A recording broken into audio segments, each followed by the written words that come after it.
Le Talk Orange Le Figaro, question Judith Vintraube, réponse Marielle de Sarnez. Marielle de Sarnez, bonjour. Dans cette actualité très tourmentée, 4 questions, oui, non, tout de même pour commencer, et une qui vous concerne directement. Est-ce que vous êtes bien candidate au municipal à Paris? Oui, je serai candidate. Je dis je serai parce que je pense que le temps n'est pas venu encore tout à fait de la campagne. Les Parisiens sont plutôt dans leurs difficultés que dans l'idée d'une campagne électorale.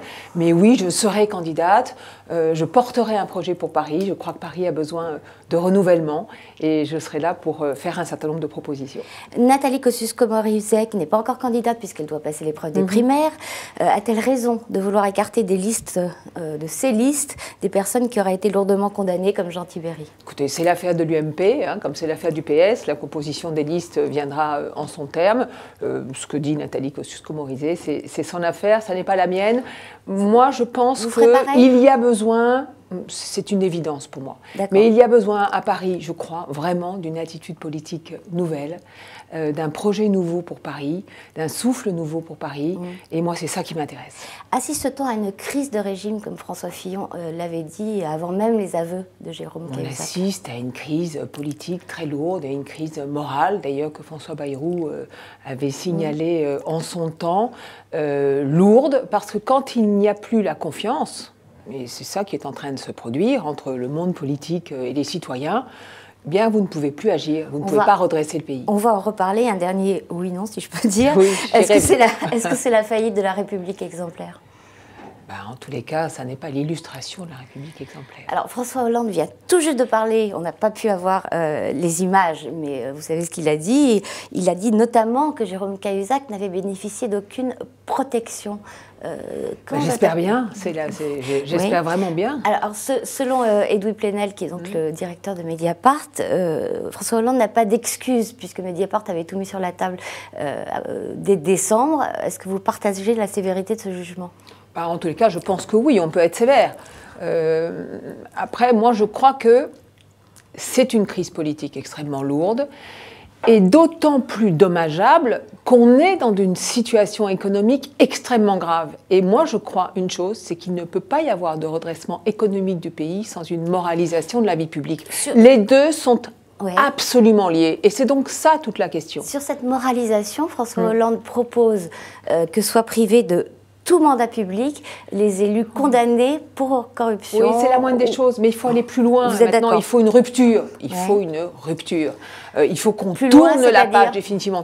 Écoutez, faisons vraiment la moralisation de la vie publique. François Bayrou en avait fait un des thèmes principaux de sa campagne. Mais concrètement, ça veut dire quoi? Concrètement, ça veut dire... Une mesure qui aurait été évitée? Mais concrètement, ça veut dire une réforme institutionnelle importante. Vous savez, les hommes sont ce qu'ils sont. Hein. Jean Monnet disait il faut de bonnes institutions parce qu'on connaît la faiblesse des hommes. Alors il faut de bonnes institutions. Et nos institutions sont de ce point de vue-là peut-être un peu à bout de souffle. Et donc je crois qu'il faut les changer, il faut les transformer. Il faut par exemple diminuer le nombre de parlementaires. Il faut réformer les collectivités locales pour que là aussi il y ait moins de strates, qu'on en finisse avec le millefeuille administratif. Il faut du pluralisme et donc une réforme du mode de scrutin. Parce qu'au fond, quand il y a plusieurs courants politiques, plusieurs sensibilités politiques, eh bien ça fait des contre-pouvoirs et on se trompe en général moins. Il faut en finir évidemment avec les conflits d'intérêts. Oui, alors justement, est-ce qu'il faut éviter ou interdire les allers-retours? Moi, je pense qu'il faut, par exemple, il y a un certain nombre de professions aujourd'hui. Vous êtes parlementaire, vous pouvez être avocat en même temps. Mais je trouve ça, honnêtement, je vous le dis, surréaliste. Et ça fait longtemps que nous le disons. On ne doit pas pouvoir cumuler, par exemple, la responsabilité d'avocat, parce que quand on est avocat, évidemment, on peut représenter des intérêts, donc on n'est pas loin, potentiellement, peut-être, de conflits d'intérêts.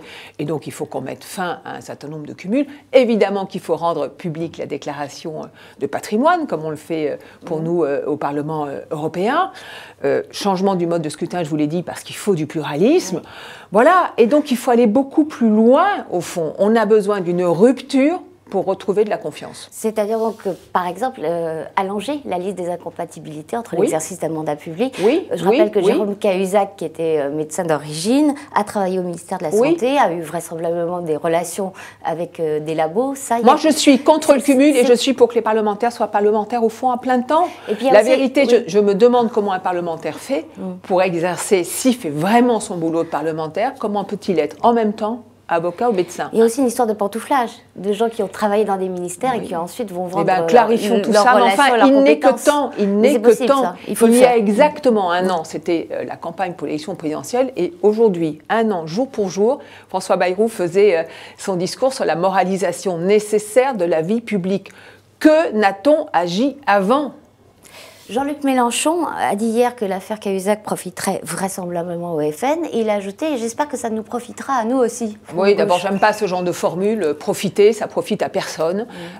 Quand il y a un phénomène de défiance comme ça entre les citoyens et le monde public et le monde politique, imaginer que ça pourrait profiter à certains, c'est absolument grotesque. On ne reconstruira pas, bien sûr, on ne reconstruira pas le pays sans retrouver de la confiance. On ne retrouvera pas de la confiance sans une rupture profonde et un changement profond de nos institutions. Alors, est-ce qu'il faut aussi un choc politique ? Vous allez sûrement me répondre oui, comme un remaniement, ou même comme Jean-Louis Borloo le proposait hier encore, une dissolution de l'Assemblée.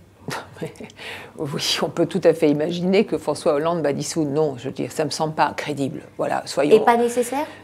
Mais dissoudre... Il ne faut pas un choc politique. Je veux dire, vous pensez qu'avoir des élections législatives avec institutions à changer, ça réglera la question ? Non, moi je vous propose de changer les institutions. Changeons les institutions. Pourquoi pas d'ailleurs par référendum ? Mais je trouve que François Hollande aurait dû faire un référendum sur la moralisation de la vie publique, au fond, quasiment dès son entrée en fonction. Parce que moi, je vous dis mon intime conviction. La question du pays, c'est une question économique et sociale. Nous sommes devant des difficultés extrêmement importantes. Nous ne redresserons pas ce pays sans faire en même temps redressement économique et moralisation de la vie publique. Les deux sont liés. C'est la question de la capacité à agir du pouvoir qui se pose. Est-ce qu'il faut au minimum un remaniement, un changement d'équipe ? Mais moi, vous savez, j'étais par exemple pour un gouvernement restreint depuis le premier jour. Et si on proposait demain au Modem d'entrer dans un gouvernement, vous diriez oui ? Ni ralliement, ni rien du tout. C'est pas du tout ça la question. La question, c'est qu'il va y avoir des réformes extrêmement conséquentes à conduire pour le pays. Par exemple, une réforme des retraites, la réforme de l'État, une réforme que j'appelle de mes voeux des collectivités locales.